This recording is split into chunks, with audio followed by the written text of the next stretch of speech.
O Evangelho de Lucas nos conta a respeito de um momento quando o Senhor Jesus está em Betânia e ele vai na casa de Marta e de Maria.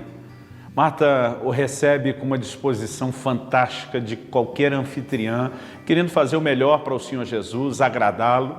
Mas Maria, sua irmã, diz a palavra de Deus, ela se assentou aos pés do Senhor Jesus.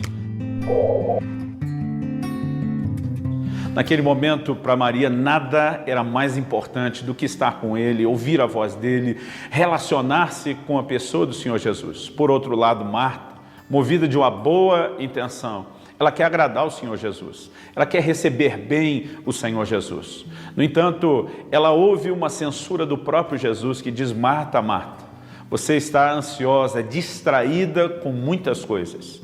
Jesus resume dizendo: poucas são necessárias, o mesmo uma só. E é um momento quando ele arremata dizendo: Maria, sua irmã, escolheu a boa parte, essa não lhe será tirada.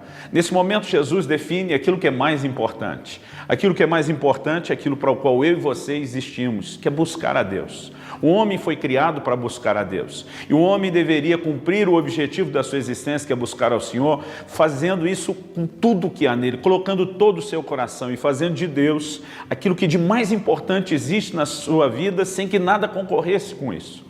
Mas a lição que Jesus está nos trazendo através do comportamento de Marta é que existem coisas que são boas, existem coisas que são lícitas, elas não são necessariamente coisas ruins, elas não são necessariamente coisas erradas, no entanto, porque elas podem roubar o nosso foco, porque elas podem se tornar um objeto de distração daquilo que deveria sim ser o nosso foco principal, que é buscar ao Senhor.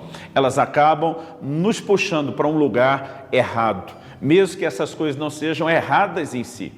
Por exemplo, em Êxodo, no capítulo 5, a palavra de Deus diz que quando Moisés vai até Faraó, com uma mensagem muito clara da parte de Deus: deixa meu povo ir para que me adore. Deus não está apenas propondo a libertação, a redenção do seu povo, mas ele apresenta um propósito: para que me adore.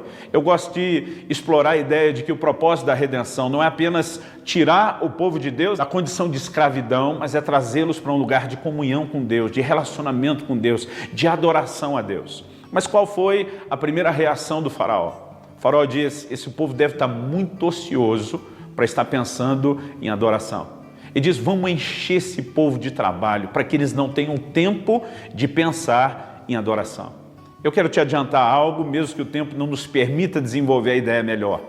Faraó, como aquele que escravizava o povo, que depois da redenção veio a ser de Deus, é uma figura de Satanás, que também antes nos escravizava. Colossenses 1,3 diz que Deus nos arrancou do império das trevas. Nós não só éramos escravos, mas estávamos debaixo do jugo da escravidão de Satanás. Quando que a nação de Israel sai do Egito? No momento em que a primeira Páscoa é celebrada, o sangue do Cordeiro é derramado, aplicado nos umbrais das portas. Paulo, quando escreve aos Coríntios, ele chama Jesus de o nosso Cordeiro Pascal. Ele está fazendo um paralelo entre o que aconteceu com eles e o que aconteceu conosco. Quando eles saem do Egito e chegam no Monte Sinai, a declaração que Deus faz sobre a nação de Israel é a mesma que o apóstolo Pedro faz a nosso respeito em 1 de Pedro 2,9, quando ele diz: vós sois a nação santa, a geração eleita, o sacerdócio real, o povo de propriedade exclusiva de Deus. Portanto, nós temos um paralelo que nos mostra o quê? Assim como o faraó queria encher o povo de distração, para que eles não tivessem tempo de pensar em adorar a Deus, eu quero te dizer, essa continua sendo uma estratégia maligna para nos afastar do objetivo principal do nosso chamado, que é ter comunhão com Deus. Se naquela época já havia distrações suficientes para eles não focarem no que é mais importante, a pergunta que eu e você precisamos fazer é: e hoje? E nos nossos dias? Qual é o nível de exposição que eu e você temos com tantas coisas que podem até ser classificadas como boas, não necessariamente ruins, nem tampouco pecado, mas que acabam nos distraindo do foco, do propósito principal, que é buscar o Senhor. Anos atrás, quando meu filho Israel ele ainda era bem novo, eu lembro que ele ficou muito empolgado quando dei de presente para ele um PlayStation. Era a fase ainda do PlayStation 2. E eu me lembro a empolgação dele com o novo videogame.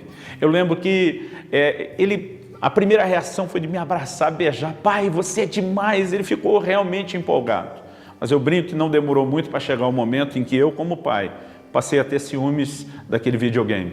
Porque até então, antes do videogame, quando eu chegava de viagem em casa, Estava sempre o Israel e a Lícia me esperando atrás da porta, a porta abria, eles já faziam uma festa, pulavam em cima de mim, celebravam o meu retorno. Normalmente fico 2, 3 dias por semana fora de casa, e eles celebravam aquilo. Depois do videogame, quase toda vez que eu chegava, estava só minha filha Lícia esperando atrás da porta, e eu sentia falta do Israel.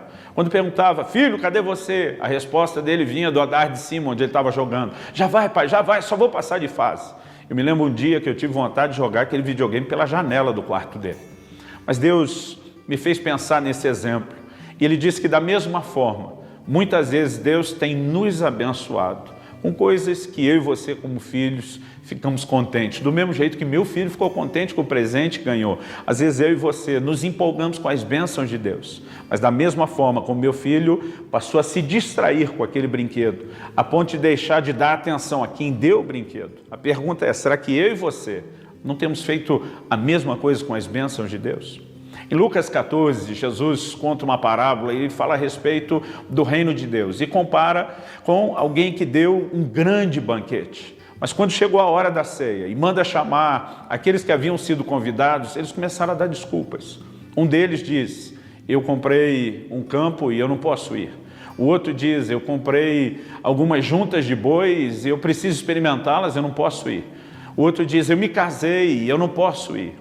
Quando você olha o objeto da desculpa de cada um dos três, não havia nada de errado naquilo. Eram coisas boas, lícitas, talvez hoje a gente classificaria até como resposta de oração. Comprei uma propriedade. Quem de nós não queria ter uma aquisição a mais? Seja uma casa própria, né? Seja uma sede, uma estrutura para os negócios, qualquer tipo de aquisição. Nós íamos classificar isso como resposta de oração, como bênção de Deus. Mas o problema é que quando aquilo que eu e você classificamos como bênção e resposta de oração passa a se tornar uma desculpa que nos impede de atender o convite dele para o banquete. O banquete na Bíblia fala de intimidade, fala de comunhão. Quando eu e você nos apegamos àquilo que poderíamos rotular como bom, mas isso se torna uma desculpa para não respondermos ao chamado de Deus para estar em comunhão com Ele, eu quero te dizer, o que não era ruim em si mesmo, passou a estar nessa classificação agora porque se tornou uma distração. O outro disse, eu comprei 5 juntas de bois. Isso eram os tratores da época. Era a forma de aumentar a produtividade da terra. Aumentando a produtividade, é óbvio que a entrada de recurso material e financeiro como consequência viria. Hoje, se a gente falasse que o nosso trabalho, a capacidade de produção e, consequentemente, os nossos ganhos aumentaram, a gente ia dizer que isso é bom, nós iríamos classificar como bênção, talvez até como resposta de oração. Mas de acordo com o que Jesus falou, se tornar uma distração para o nosso chamado maior, que é buscar ao Senhor, então, embora não seja ruim em si mesmo, passou a ocupar esse lugar. A terceira desculpa foi, casei-me, portanto não posso ir. O que o Senhor está falando? O casamento jamais poderia ser classificado como algo ruim, principalmente vindo da parte de Deus, que é quem criou essa instituição. Nós podemos olhar para ele e dizer, isso sim é uma bênção. Na minha vida, depois de conhecer o Senhor Jesus, o casamento foi a melhor coisa que me aconteceu, mas nem isso. Algo tão importante, criado por Deus, ideia de Deus, presente de Deus para o homem, deveria se tornar uma desculpa para que a gente não cumpra o propósito da nossa existência. O apóstolo Paulo diz em Atos 17, que Deus criou, através de um só homem, todas as raças e tribos dos homens para que o buscassem. Eu e você existimos para buscar a Deus. E nós não podemos permitir que aquilo que é a razão da nossa existência seja comprometido, quando no dia a dia nós vamos nos envolvendo com tantas coisas que passam a ser importantes, tão importantes, a ponto de desfocar eu e você do que deveria ser mais importante do que qualquer outra coisa, que é buscar o Senhor. Alguém disse com muita propriedade que uma das coisas boas das redes sociais atualmente é que o dia em que eu e você estivermos diante de Deus, nós não vamos ter desculpa para dizer que não tinha tempo para orar, que não tinha tempo para buscá-lo. Não estou aqui falando contra nenhum tipo de entretenimento, sou daqueles que amam entretenimento, desde que isso não venha de uma forma descompensada na minha e na sua vida, se tornando uma distração daquilo que é mais importante. Minha proposta ao seu coração é avaliar a sua própria vida, a sua relação com Deus. O que tem se tornado, talvez para você, uma distração que tem roubado o seu foco. Porque o que você deveria eliminar é a força que a distração tem e não a obsessão que a razão da sua existência, que é buscar ao Senhor, deveria causar no seu coração. Jesus ainda precisa ser aquele que é o mais importante na sua existência em toda a sua dedicação e empenho para conhecê-lo cada vez mais. Aqui concluo encorajando você não só nesse momento a questionar o que tem te distraído, mas a ter um momento breve, que seja, pelo menos a princípio, de oração, clamando graça de Deus sobre a sua vida. Da minha parte, eu oro por você, eu te abençoo, para que você vença, supere todas as distrações e tenha uma relação cada vez mais profunda com Deus. Que o Senhor te abençoe.